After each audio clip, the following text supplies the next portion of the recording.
Hey friends, Angela here, and look who I have with me today. I'm Seth with TWEEDS Custom Suits, and I'm super excited to be here. I am also double, triple super excited for you to be here because we have a lot to talk about, guys.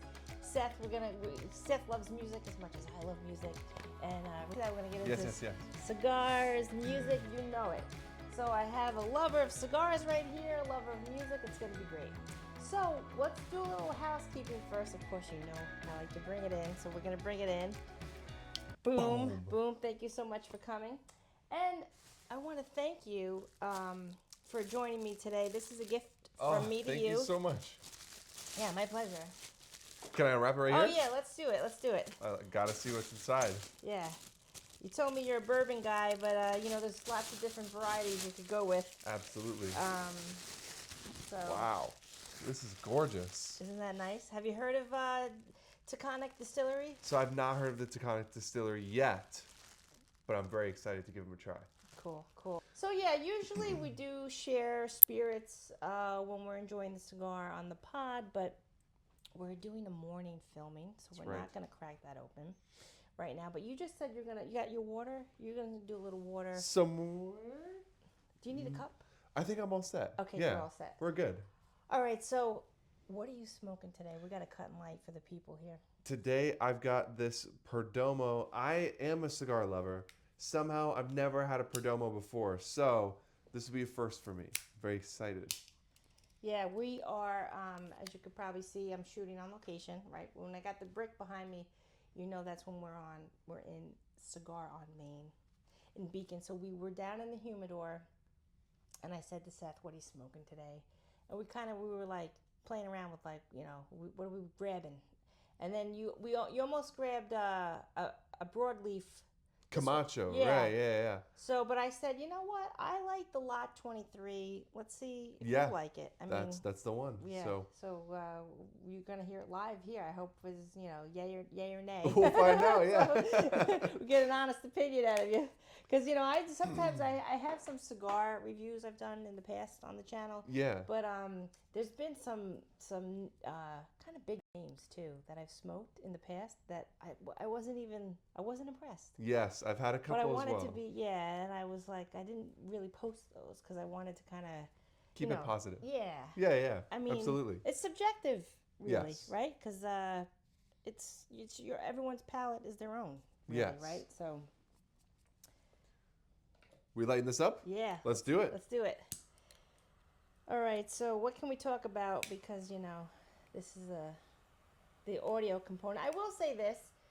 Grab something to smoke with us. If you're driving and listening on Spotify, this and that, thank you. If you're new to the channel, welcome. I like to say this is your virtual cigar lounge. So cut and light, relax with us, and comment below with what you're smoking today. I've got the West Tampa white. That's where I moved up from. Oh, cool. Yes, you were in West Tampa? So I was in Tampa. I was in Tampa. Yeah. What is West Tampa anyway? Actually, the west part, I guess. Is that a real town? It doesn't really ring a bell. They probably were just on the west side of Tampa, and thought it was catchier than Tampa. Okay. But yeah, you know, one of the things that I think I mentioned, because I've been here. This is my second time here. Also, the first time was because of you. Cool. And I think I mentioned to you at the event that you threw here, I've been searching for a cigar lounge that matches like the quality of the places in Tampa. Oh, that's something to talk about. This is the first one I've been to in New York that is quite like what I had in Tampa. So I feel very at home here. That's actually a good compliment, I think. Absolutely. Because isn't Tampa or Ybor City, is that in Tampa? Yeah, so Ybor's in Tampa. It's like one of the parts of Tampa. Is it like a hamlet? Yeah, I guess so. Yeah, township or whatever. But yeah, like Tampa is Cigar City. Like if it really is like the cigar capital of the states. Yeah, that's what I'm saying. So that's a compliment. Absolutely. To Cigar on Main, because I have never been to Tampa, and that's on my bucket list for sure. Because as a cigar, you know, lover or whatever you want to call it. I find that's weird for me to say though, actually. Yeah. Lover. Aficionado. Yeah, I don't want to, that's a weird term. But I want to get down to like J.C. Newman. Yeah. Tour that. Have you toured that? I have not toured that, no. Okay. I frequented a lot of the cigar bars in the area, but I never got to like tour like a proper like place where they're making cigars. But yeah, it's great. I mean, the if you ever go down, one of the coolest ones just to see and experience at least once is the cathedral, which is in Ybor, and it's like an old church with like stained glass windows and all this stuff that they turned into a cigar bar. So they have a proper like full liquor bar. Yeah. And huge humidor full of different cigars. Wow. It's a really interesting vibe. But yeah, that's one that like everyone goes to when they come to Tampa. Oh, what's that called again? Cathedral or the Cathedral Cigar Bar, something like that. Cool. Scene down there is big. Huge. And plus you have the weather for it. Because I feel like here it's few and far between, but I will say that this is to me a gem from where I live. I'm here in the Hudson Valley. I'm about a half hour from this lounge, and I just feel like it's just so, because also like again the weather. We're in New York, and you're here now in New York. How long have you been in New York? Because you just experienced like 3-4 feet of snow dumped on our heads. So you're like, get me back to Florida. I just moved back to New York in October. So I'm originally from here, and actually from really close by over in Poughkeepsie, which is not far. That's where I was born. So cool. I lived in Florida for about 15 years and knew that I wanted to get back up here. Oh, so you're yeah. So you're not so much in shock then. No. And it was quite a dumping. I spent 15 years in eternal summer. So I said to my wife, I was like, I hope we get a really, really good snow this year. Oh, and so everyone's blaming me for it. No, I'm getting blamed for it. It's my fault. Yeah, it's 100% my fault. Yeah, because we did have like a few people have been telling you. Even the weatherman was saying it's been like a record dumping. Yeah, like a snow dumped on our head, like, and then it dumped again, and we got like 2 feet, and then 4 days later we got another 2 feet, which it hasn't really. I haven't because I have 2 sons, so and they're older, so I'm like get. Shovel for mama. We ran the snowblower, but because we didn't really need the snowblower every winter. Right. We didn't need to turn it. But this year we were like, get that damn thing with fill that, get the gas, get the oil, get it up to par because they say we haven't had snow like this in like 10 years. Yeah, here. that's what I heard. With that, so you might have brought it. Yeah, I brought it. I don't know. I got broken in right out of the gate. So. Yeah, kind of nudged you towards that choice there, the lot 23. Yes. How are you feeling so far? Is it giving you good flavor notes? What do you Absolutely. Yeah. You mentioned it. You said peppery, and that's like a perfect description. It's peppery. I usually like a darker cigar, but this one doesn't seem so dark. So I'm like at whatever it is, 10:30, 11 a.m. Yeah, this is the best cigar I could have picked. Cool. Yeah, that's what I was gonna say. We probably have to move that because I'm staring at that. I'm thinking, okay, we can't really crack that open just yet. I mean, we can. I do drink in the early days, but I have to get back to my other shift here. So yeah, right. We are on the clock, so sort of. I am on the clock, so to speak. Not on the clock, whatever. I'm mid shift. Sure. Yeah. Absolutely. I'm not filming a podcast on. It's like lunch beers. Yeah.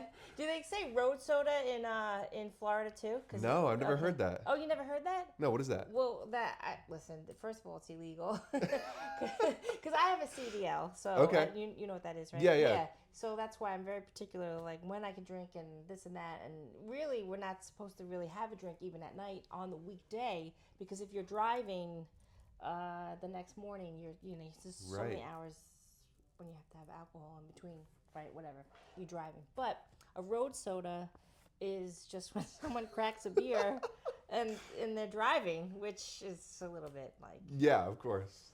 Not allowed, but it's a vibe. Yeah, I don't know where that stemmed from. Like, I don't know if that's a New York thing or... I feel like my cousins in Connecticut actually taught me it. Yeah, okay. They're out in the country in Connecticut, and they taught me road Road soda. It must be like a northern country thing. Yeah, we'll see. Because I think people in Texas say that too. Maybe. So I don't know. Comment below if you know what road soda is, and maybe if you know what state it stemmed from. Who knows? But I do want to say I like to always shout out. You met Charlie, right? You know Charlie. Oh yeah. Yeah, the guy that makes this, Charlie. I just got a shout out. I'm enjoying a Bina. So this has no alcohol, right? So I'm enjoying that with my cigar, and it's lovely. One of the big reasons why I wanted you on today, aside from our equal love of cigars, is where you work, what you do. And look how you dressed. Tweeds. If you don't know Seth, this is the guy. Tweeds. Let's talk about it. Tell the people exactly what Tweeds is, what you do. Now, are you a part owner or you manage the whole? Yeah. You're like the whole GM? So in my book, you're important. So. Oh, I appreciate it. Yeah. So I'm not the owner, but the company started, it was a small business that started in Florida. Mm-hmm. So the whole thing was I got on board because I was a designer for 10 years and never thought about designing suits before until I got my wedding suit with Tweeds. So I got my wedding suit with the company, and back then we didn't even have a brick and mortar location. It was just a mobile suit shop that was run out of a box truck. Cool, like a food truck but for suits. Kind of, yeah, exactly. Oh, cool. That was kind of the beginning of Tweeds, and it was just the owner. Oh, wow. He sold his car. I love that type of ambition. Yes, business. Absolutely. Entrepreneur. Yeah, and wow, nothing was stopping that guy. Not at all, and still not. So the whole thing was like I just knew him because I grew up in the startup space in the area in Sarasota, Florida. Yeah. So I got my wedding suit with him and just thought about like, if I can design all these other things, I've got to be able to learn how to design a suit. Yeah. Because it was just the coolest thing. Like I put on my wedding suit and I felt good. Like I'd never had anything made for me before. Oh yeah, it just feels. Yeah, it felt perfect. You feel it in your shoulders. Yeah, absolutely. So yeah, I kind of came to him like, I saw he was opening his first brick and mortar store and soon was thinking about doing a second. And I was like, hey, I think you'll probably need more guys, right? And he's like, yeah. Who'd you recommend? I was like, I recommend me. I want to learn how to do this. So that was. You're looking at him. That's right. Yeah. So that was years ago, and I haven't looked back since. And now we've grown, and from the very I wanted to get back up to New York. Yeah. I'm originally from here, so. So that kind of always you were thinking about it in the back of your mind. Either way, you think, right? Yeah. That were you like 15, 20, or you just kind of like knew I want to go back to the north, New York, or once you got involved with Tweeds, you were like, now I'm definitely doing this. Like, what made you take the leap, you think? Yeah, so I think I knew for sure I wanted to come back when we went on a big family trip to drop my sister off at school, and she went to school in Boston, so we stopped in New York and stayed with family that were here. Yeah. And I got to see all my family that I hadn't seen in years. And we went to the city and. It's like pulling at your nostalgic. Yeah. And it just like reawakened it in me. Yeah. At the time, I think I was like 14 or 15 at that point. And I was like, that's when I knew I wanted to go back. And so I always kind of like, tried to figure out a way and just, couldn't really figure it out for a long time. Yeah. And once I got on board with Tweeds, and found I was really good at, selling and making connections and making beautiful suits, it just to me seemed like a sure shot, and I did not stop bugging the owner for years about putting a New York store up, and finally we made it happen. So. Now, did he have? If I could ask, did he have hesitation at first? Because in my opinion, what you do and Tweeds, the way custom suits, I mean, is synonymous with New York, the city, and just even the state and the history of what New York is all about. Because I mean, my great grandma, she worked at a silk factory, and I'm ashamed to say I don't know if it was in Brooklyn or in Manhattan. I know they lived in Brooklyn. I know exactly where they lived in Brooklyn because I'm from Long Island, but we would visit my cousins and this and that. Henry Street, Baltic Street. But anyhow, it's just like in New York. I mean, all of our even up here, there's old underwear factories. There's all like the knitting there's old factories that have become business spaces up here. Right. Right. So to me, Tweeds is sort of like, yes, he started in Florida because that's where he's born and raised. Yeah. Yeah. Exactly. And what's his name again? Donald. Donald. Yeah. Shout out to Donald. Yeah, but don't you think like New York doesn't? It sort of lends itself to and I think, and correct me if I'm wrong today, because I have my boys are 20. They're twins. They're 20. Yeah, right? yeah. And one of them is in school in Brooklyn right now. So I just feel like even with what the young people are doing right now, I feel like there's a lot of like that. They're pulling from like yesteryear as in today's fashion and what they're doing with like the, you know what I mean? Like you probably see it. 100%. Well, style is incredibly cyclical. You know? I mean, but it's like with the pocket watch and the inside, like it's all what you do. I think at Tweeds is still right now considered like cool, right? But maybe even like 20 years ago, maybe it was like a ebb and flow of like it wasn't cool. Yeah. But right now, I think it's coming back to like get to the like a man to really get the like the vest. Put the vest on. Yeah. Because at one point it was really not. That wasn't. Nobody was doing that. Sure. Yeah. No.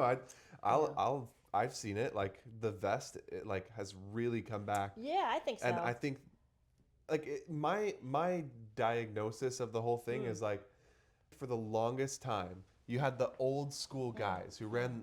It was one guy running their own shop, and I think that generation of that kind of business started to fall out of favor with the internet age because everyone, wanted to make everything centralized and do it all online and do it big and do it fast. And talking about like late 90s, early 2000s. Yeah. And even like that's what I'm saying. really like kicking off with even going back like to the Industrial Revolution. We have factories making stuff now and mass producing. And I think what happened was, in the past like 20 years, all those guys who ran the old guys who ran their own shop kind of died out. And I think people are realizing how much they're missing living just with the mass manufactured stuff that's like one size fits all. And, it was just such a perfect time for us to start Tweeds because there was a very obvious gap in the market. Obvious to us. Yeah. Everyone thought it was crazy that we were selling custom suits. So no one needs custom suits anymore. And we've done fantastically because people see the value. Yeah, I think so. I think it's great. I mean, I love that you want to expand even up here. Now, what does that look like for you? Because like what are you considered in Rye? Are you just like you're the head of that whole shop? Yeah, so I'm just managing the operations up here. So I run the store. Right now, like I'm a one-man band at the shop, so it's just me.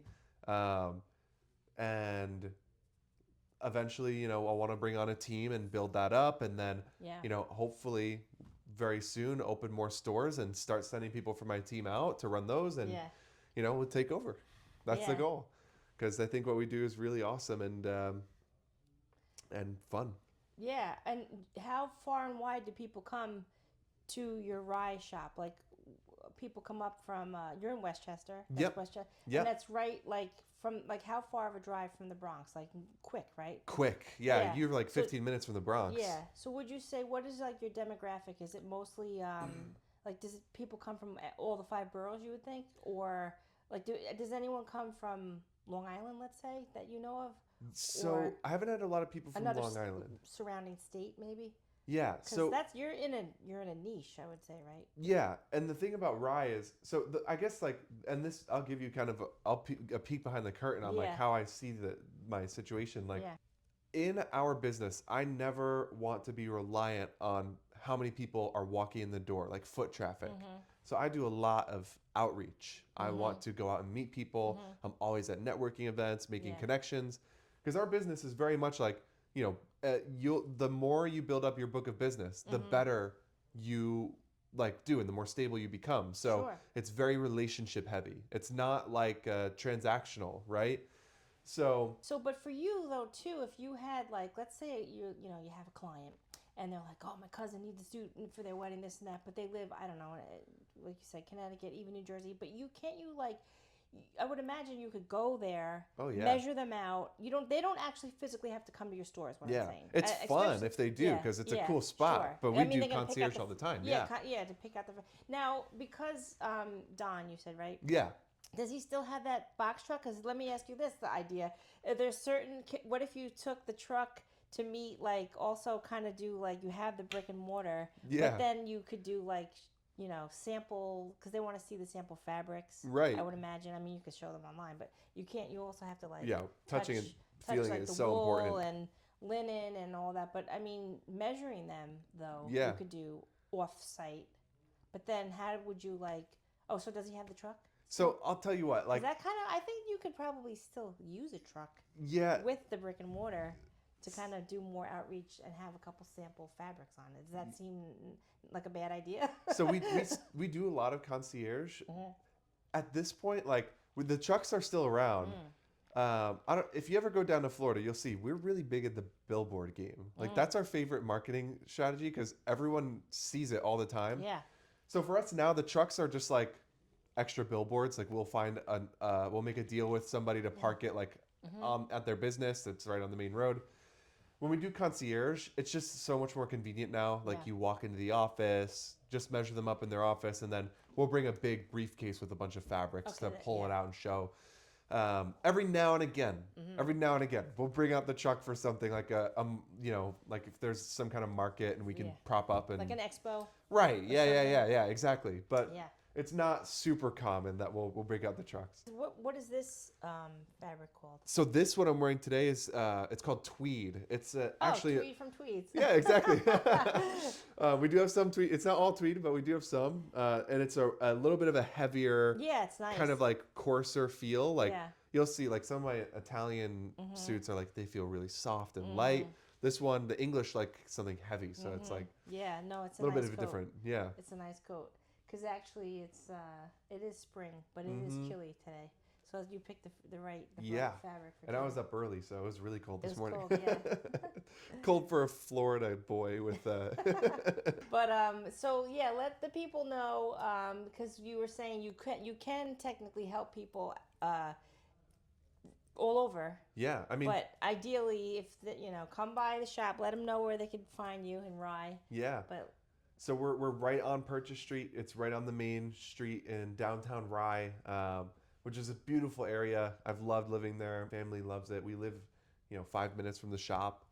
And yeah, to people who like live really further outside of the area, if you ever find yourself nearby, it takes 20 minutes to get measured up. And, I've got clients all over the country who, we just work remotely now. I have their measurements down. If anything changes, we could talk about it over the phone and if they had too many pies. right, exactly. I can just open up their pattern a bit and now like I just show them a fabric and a design, over FaceTime or over text, and we just put it through remotely and I send it to them, and it's great. I have everything done already. The fit's perfect. Every suit, once we get the fit right, I keep that pattern on file so we can make suits exactly the same way over and over and over. Yeah, cool.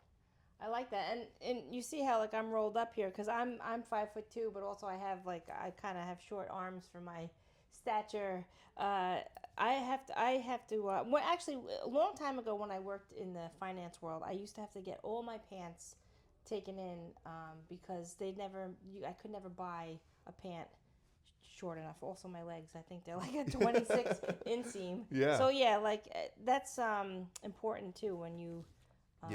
You measure because I don't like I mean it looks so sharp when the suit is right. It's supposed to hit you on the you're supposed to have a little bit of the cuff showing. Yeah, and when you buy off the rack, sometimes it's like it comes to here. See, now my sons, they're tall and they have long arms, so whenever like if I do get them a suit off the rack, it actually looks good on them. Nice. But then no offense if you are like me with shorter arms, I don't. Even on myself, I never like how it looks. Yeah. I'm always constantly rolling up my sleeves because, but it's so. I'm personally saving up so that I could be one of your clients. Absolutely. I told Seth, I'm like, do you fit ladies? He's like, yeah, because I do like to have a blazer, a nice blazer. Absolutely. And where is it ideally supposed to hit you, right? Isn't there like a rule of thumb? Yeah, so Like for when me, you like stretch out your arm, it's supposed to like. these sleeves get all funky because I like mine a little bit higher up than usual So because you can see, yeah, I like to custom. show off all my custom embroidery. Yeah. But when I'm And standing, show like you have something inside, right? you Don't could see custom? Yeah. mine's a little more than usual. Yeah. For most people, it's like quarter to half an inch of the shirt cuff Yeah. showing. Is how high, like you want the jacket just a quarter inch higher than the shirt sleeve. Yeah, it's really sharp. It's Yeah. definitely sharp. You know that song "Suit and Tie"? Yeah. But yeah, I mean, if you're not a Justin As long Timberlake as I've fan, got my suit and tie. yeah, yeah. That's. Does that help with your business? Yeah, it's that and "Sharp Dressed Man" by ZZ Top. Oh yeah, yeah. And how about like cufflinks? How easy is that to upsell when you're giving someone a suit? Yeah. Before they're ringing up the suit, and then you like, and don't forget your cufflinks. Do you think most people buy the cufflinks with it, or is it half the people, or So a quarter of the people? funny enough, I don't even sell cufflinks. Oh, what? I should, but Come on. for me, All right, it's when like you start carrying them, you'll be like, Angela told me to start carrying Yeah. cufflinks. I do a Oh, lot I of love a good shirts. cufflink. Oh yeah, me too. Yeah. And I do a lot of shirts that are French cuff, and you know, for me, like I want to be focused on the garment, and bring in whatever accessories you want. Okay. They're all gonna work with it. Yeah.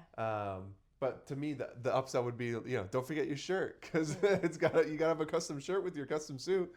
So Okay. Yeah. Yeah. See, and the color, you're the expert. I could see that you pull. Cause see how like in your jacket there's like that cream. It's not just brown. There's Right. other colors inside that, and you have an artistic eye, I'm sure, too, to do this. You could see like there's certain shades of brown. There's more than one shade of brown. yeah, And you have to, because you could probably pair that with many different shirts. absolutely, I'm sure. yeah. Yeah. One of my favorite looks to do is just like pop like a pink or a lilac shirt under this. To make it Totally different. Looks like I Yeah. put on a completely different outfit. Yeah. But yeah, I like what you were pointing out here. Like, I'm a big fan of having some texture on my garments. So, when you have that variation in the color all Yeah. throughout the jacket, like it lets you pair it up with more things, and it becomes more versatile. As opposed to something that's just completely flat, like one straight color all the way through. I tell you what looks good with a cigar, a suit. Absolutely. Sitting back with a nice suit and tie, like you said, and a nice cigar. That's also like an iconic look. Absolutely. Too, from early New York days. Yeah, I'll tell you what, I didn't get into cigars until after I got into suits. Oh. Once I got into suits, then all of my coworkers wanted to go hang out at the cigar bar, and we'd go as like a pack, and we'd all have like our suits on and our tape measures, hanging over our necks still from a day's work, and Yeah. we'd roll around like that, and it was everyone knew us as the suit guys, and Baller suit yeah, guys. it's baller. That's what got me into it. So, like I always tell everybody, we have the public playlist up on Spotify, right? We're going to get to the music portion of this Cigar and Music podcast. So check it out. It's the name of the podcast, Puros and Music. It's on Spotify right there for you. And definitely comment below with what you like to jam to when you're smoking. Because I love to know that. Because off camera, Seth and I, we were talking about Johnny Cash. So I love Johnny Cash, and you said you were saying like you got into him. What does that mean? Yeah, like, a little bit. Like you kind of have what brought you back to Johnny Cash recently? I should ask you that then. Was it a movie? Was it just something you heard? It's a good question. I think so. Johnny Cash was my artist of the year, or the artist of the decade for the 2010s, like my most listened to artist. Yeah, yep. But I think I just listen to a lot of music. I used to run or help produce like a music show. So I listened to. This guy's a good hang. He's a good hang because I off camera I was saying to him, I'm like, I talk about music. Are you cool with that? He's like, am I cool with that? I love music. He's like, let's talk about that. I mean, we could run this for 5 hours. Me too. We're very into cigars and music. So you're on the perfect podcast. Absolutely, yeah. Yeah, for sure. Yeah. And I hope to be on again. We can talk even more about music. Oh, I'd love it. But yeah, I don't know. I think it's just a Johnny Cash kind of time in my life. Like I just feel like I've circled back around. You know, and I listen to everything. I listen very widely, very much. Like I've seldom met anybody who listens to more music than I do.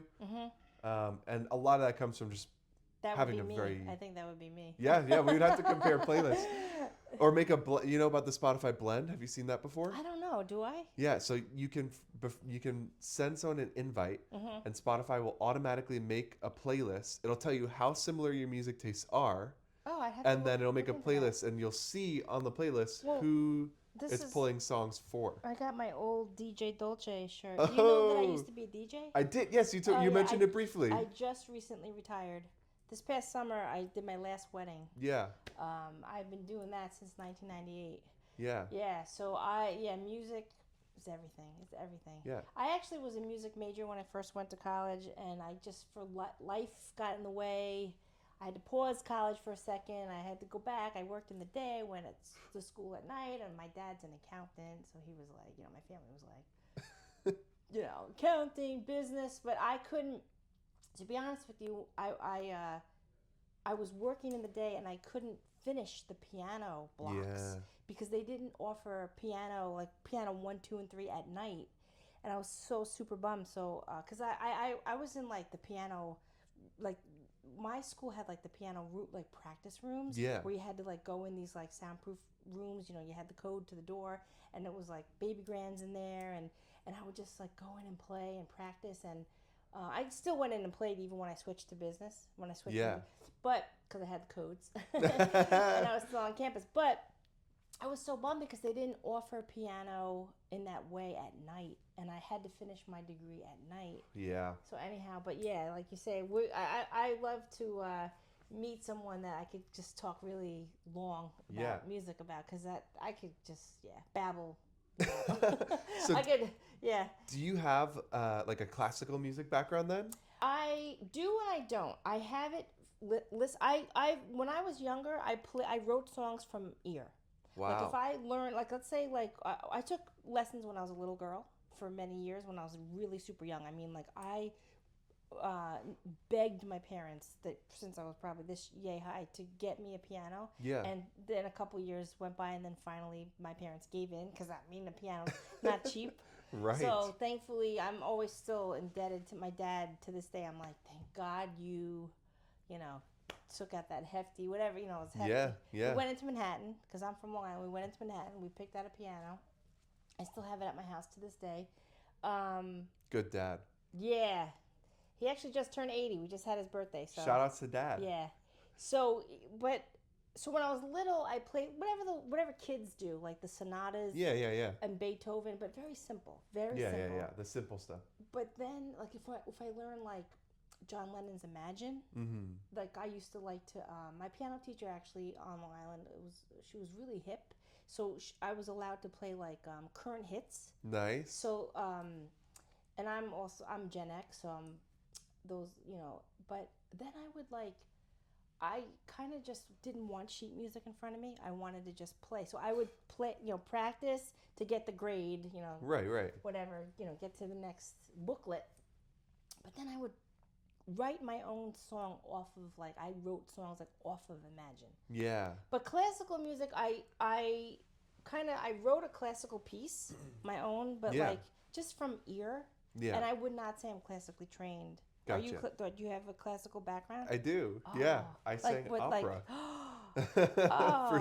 For 6 years I sang opera, and I also for a brief stint played the upright bass, which literally it's like a gigantic cello. I know, my mother's husband plays that. Yeah. Oh my gosh, so much it's fun. In their house. I mean, you can play gorgeous classical music. What you find in like an orchestra pit. Yes, 100%. You played that? Yeah, so I played. That's really cool. I played like more orchestrally, but I wish I stuck with it, because like you can also play like really awesome like old school country and bluegrass and stuff, and which kind of circles back to Johnny Cash. Right. Absolutely. But being a DJ, did you also like listen to a lot of electronic music too? I do. I know. I listen to it all. something that you'd call what, EDM? Yeah, like EDM and Yeah, because hip I'm more of hop like and a rock girl, believe it yeah, or yeah. not. Like I came up on Billy Joel. I did come up on classical. Like I love Mozart, Haydn. Hmm. But I'm also like a huge Pearl Jam fan. Oh my gosh, I I love mean, Pearl Jam. yeah, I mean, I saw them live when they just came out of the gate. And Wow. they opened for Keith Richards Yeah. in Manhattan, and like in the early days, and I was there. So for me, I feel like my music is definitely like anywhere from like Billy Joel, Pearl Jam, right to like Mozart Yes. and opera. I mean, my background, my family loves Pavarotti Oh, because absolutely. Yeah. that's my background. Yeah. Now, One of the what do you think of him? love Pavarotti. Mm-hmm. Yeah. I mean, I think Pavarotti. I think of he did some of the best like um, vocal performances of Verdi and also Ave Maria. Come on, Oh my that's God. like one of the best performances ever. Have you sung that? No, I've sang a lot of That Verdi, but not any not like Ave Maria or anything like that. But So let me ask you: have you ever sung? Is it sung? yeah, yeah, Sung opera, and you were moved to like you must have been moved yeah, absolutely. emotionally, even from you. Because I know, because I've been in theater, Yeah, even in junior college. I did some acting stuff. So when you're in it, even like right now, I said to telling Seth, once I press record on this, I kind of you get a little bit like there's a little bit of that like not stage fright, but I know the camera's on. right, So I'm trying to think. Also, I'm like, like I don't want to say anything dumb. right. Right. So your mind, but like, so You when get a you're lot on of that in stage, theater for sure, like yeah, feeling all those eyes on you. yeah, yeah. But like, when you're in the moment, I think because you want to like you don't want to forget your lines. Right. But then I think if you're singing, there's an emotional side to it. But I would imagine if you're singing opera though, just aside from like just singing a song, just Right. opera, that even though you don't want to forget the pitch, you don't want to forget because I'm sure you had the breathing training. I know. Yeah. Oh yeah. And If you miss a breath, you could be in trouble. yeah. So you're thinking of that, even though, Yeah. but has it also like when you were done, like moved you? Yeah. Well, I'll tell Because you what. like, because I get choked up when I see like live Broadway Yeah. or I mean I've never been to Lincoln Center, but my grandpa has been, and he was moved when he saw the opera singer live. He said it was Yeah. like the most incredible thing Yeah. ever in his life. It's incredible, and I think Yeah. the beautiful thing about performing opera is yes, you have all of that stage fright, you have all those nerves, you're thinking about not messing up your lines. But once you really get into that song that you practice hundreds and hundreds of times, it's like it becomes like a muscle memory, and then you just melt into it, and you don't even think about it anymore. And for me, it was always like the in betweens, like in between the songs, like in between the arias. I felt myself creep back in, and then I'm like nervous about my lines and where I'm supposed to be on the stage and this and that. But when you just get to sing, even if you have like movements to do, like it just feels more natural and you melt into it. Yeah. Yeah. That's a good word, melt. Yeah. Because it's powerful. It's powerful. Yeah. I'm sure it Yeah. feels similarly as a DJ too. Like you're spinning in the booth and doing your thing, and at first you're trying to make sure everything's going well, and then at some point you hit like flow state, I'm sure.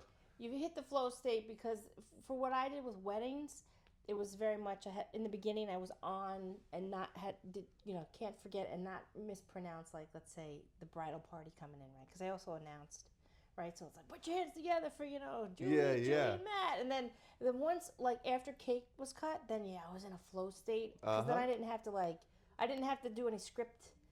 So I just would, once the dance floor was like, packed and, grandma had her cake, it was at the end of the night there. It was the best high. I got a high. Yeah. It was like, yeah. And then also I didn't get nervous for that. Cause like sometimes I would think like, oh, what song am I going to play next? Cause you want to keep that dance floor Right. moving. And if you're doing like, if you're moving from like 70s disco, cause a wedding is very like, Oh yeah.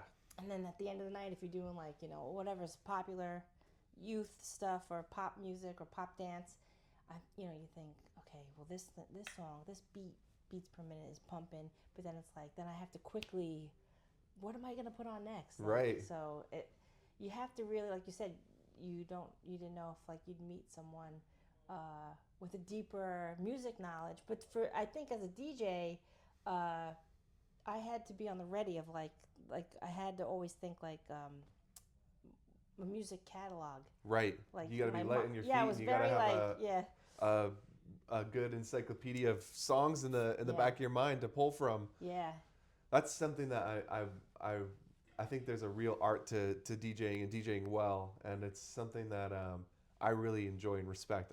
I've never tried a hand at it, but one of these days I would like to. It'll be fun. Would you ever have you could do like a DJ a TWEEDS event? Yeah. Oh my gosh. I would love to. Get that club jacket, guys. Get guys and gals, come in to TWEEDS and get that evening event jacket. I want to get a jazz band in sometime and do like a jazz night and just crack open the bar. And you have that jazz with like. There you go. Yeah, exactly. Yeah. I was telling Seth, sorry, I don't want to step on your toes and go off on a tangent there, but I think we didn't say what Johnny Cash song. Mine I was gonna pick is I Walk the Line. Classic. Yeah, because so I'm gonna throw that up on the Spotify playlist. Because I like to, when I'm in my backyard at the fire pit, I like to definitely get my Bluetooth speaker out there. Yeah. I don't think I could smoke a cigar without tunes. Yeah. But I Walk the Line is, it's like simple but deep. Yes, because absolutely. You can play That's a lot of Johnny Cash's music. Simple but deep. Yeah. I'll give you another one too. Yeah. This is a deep cut. So you got a really popular one on there, which absolutely should be on the list. Yeah. I'll give you a deep cut. He did a whole album of unfinished songs. I don't know if you ever saw this. I don't know. They did a whole album of songs that they never recorded for one reason or another. And there's one track on there called It's All Over. It's a sweet, simple song just like that. It's just Johnny Cash and his guitar. He gives a little intro in the beginning talking about how, for whatever reason, they never recorded it, but he's going to record it now for you all, and plays the song, and it is beautiful. And I that one has stuck with me for years. So I gotta check that out. Yep. I'll put that up on the list. What's it called? It's All Over. Okay, cool. Yeah, he's good to. I find he's on a lot of my playlists. Like if there's just like a dinner party at your house, I feel like Johnny Cash. You have to. You have to put him. If you're sitting back enjoying a cigar, he should be on the list. Yeah. But yeah, and so you sing opera. Yep. But I think, like I said, forgive me if I cut you off. Do you play the upright bass? What's the technical term for that? Double bass. Double bass. I dabbled in it. it. I don't have one now. I wish I did, but I have a guitar. I strum a little bit now and again. Yeah. Now you are a dad. Yes. Do your how many kids do you have again? Just one right now. Oh, one. Your daughter. Yeah. Yeah, she's adorable. A little 4-year-old. Does she have any, did you get her a little ukulele at least? Because a kid could start with like a uke, right? Yeah, she's got a little piano, like a little electric piano that she likes to, tap away on. But she seems very drawn to music. So I think, who knows, one of these days I might have to be like your dad and invest in a real piano or something. Yeah, I was 7 when I got that. So, look at that, I ring. That was by accident. There you go. Smoke ring. I've been blowing them on purpose. You did it. Not even thinking about it. I can't achieve it. I feel like when I try to do it on purpose, it never. Yeah. There's a method to the madness there. You could blow a ring whenever you want. Yeah. You want me to teach you real quick? Is that what an opera singer could do? Should I? Yeah. You have to It does come from the diaphragm, kind of. I could give you a little crash course. This would be fun for the show. All what do you think? Yeah. Up to you. Okay. So, I love when the rings come. Yeah, you have to make a ridiculous face. You have to like an O like that. Maybe that's why I can't achieve it. And you're not trying to blow out. It's like it's almost like a cough, like a. It's like ooh. Like think about yourself like a drum, and then you can get them.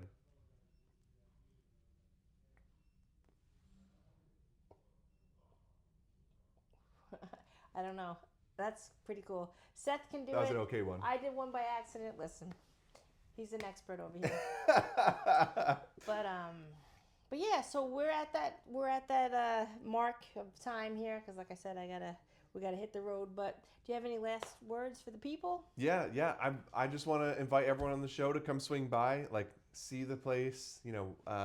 One thing that I really wanted was going back to cigars, I wanted it to feel like a place where you'd want to sit down and have a cigar, So you walk in and everything's very nice. I've got, going back to the music, analog turntable set up. Oh, like I'm playing music in there all that's the time. important. Yeah, and it's just like, it's a nice vibe.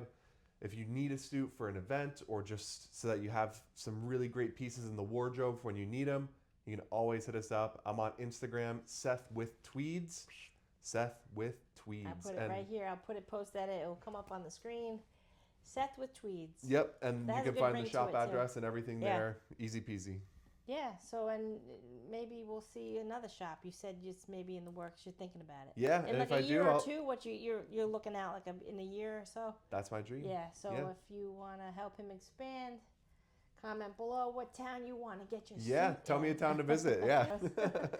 All right, so like I said, I had the West Tampa White. I've enjoyed this immensely. Everyone that knows me on the channel knows I love West Tampa, and of course, you know, I would say they're in my top 5. Also, Drew Estate, they're my number 1. Ooh. But Perdomo, they're up there too. Now, Yep. and you're pretty much done with that. And that, Pretty much, but yeah. you've had Perdomo, period, or that's Never. your first ever? First one. Oh, okay. Yeah, and I'll tell you, this Not bad. this can go toe to toe with my favorites. My favorite's got to be the Dunbarton & Co. Sin Compromiso. Yeah, that one. That's my favorite lately. That's a nice. Haven't one. found it since I moved to New York. If anyone knows about that, put that in the comments. Yeah, I do find certain lounges only carry certain. Yeah. So we got to work on that. Yeah, I guess it's bigger in Tampa. Dumbarton's much bigger in Tampa. Yeah. All right, so we'll see you. Oh, I like to say we'll see you next time. So you want to say it with me? Alrighty, deal. All right, we'll see you next time.